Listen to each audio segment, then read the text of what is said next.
तिकडे बारामती शहरातील मतदान केंद्रावर शरद पवार गट आणि अजित पवार गटामध्ये गोंधळ पाहायला मिळाला। अजित पवारांच्या पोलिंग एजंटची शरद पवारांच्या कार्यकर्त्यांना धमकी दिल्याचा आरोप करण्यात आलेला आहे। दरम्यान अजित पवारांनी हे सर्व आरोप फेटाळले आहेत।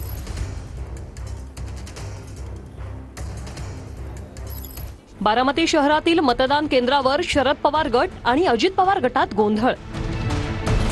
बारामतीत दमदाटी करून मतदान केलं जात असल्याचा शरद पवार गटाचा दादा गटावर आरोप।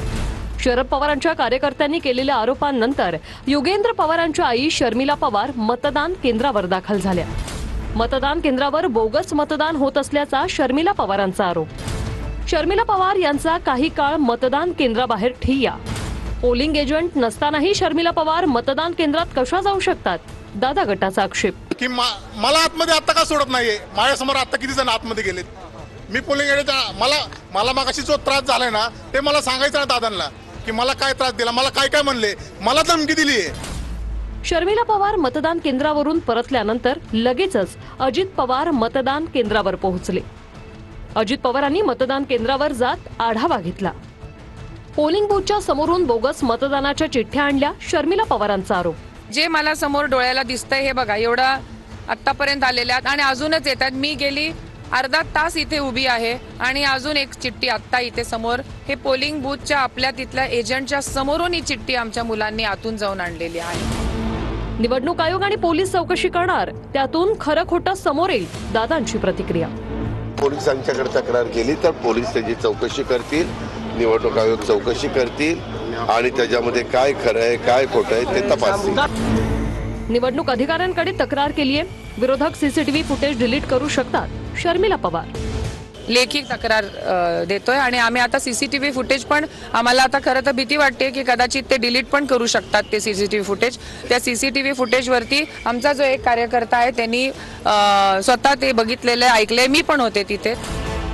सीसीटीव्ही सर्व रेकॉर्ड झालं असेल त्यानुसार चौकशी करण्यात येणार, अजित पवार।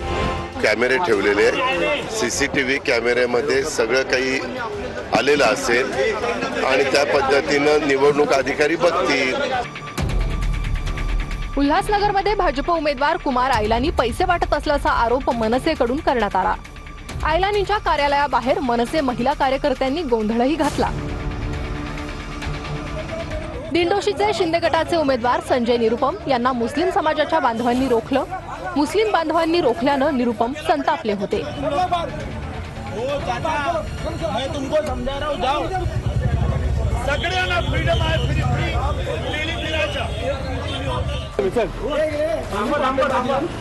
वरळीत शिंदे गटाच्या कार्यकर्त्याला मनसे कार्यकर्त्यांनी पकडलं। राज ठाकरेंच्या खोट्या सहीचं पत्र व्हायरल करत असल्याचा मनसेनं आरोप केला। वरळीत मनसेचा शिंदे गटाला पाठिंबा असल्याचं पत्र व्हायरल करण्यात आलं होतं।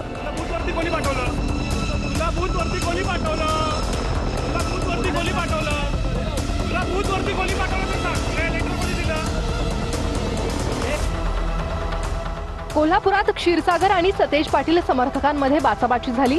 राजेश क्षीरसागर मतदान केंद्रावर जात असताना ही घटना घडली आहे।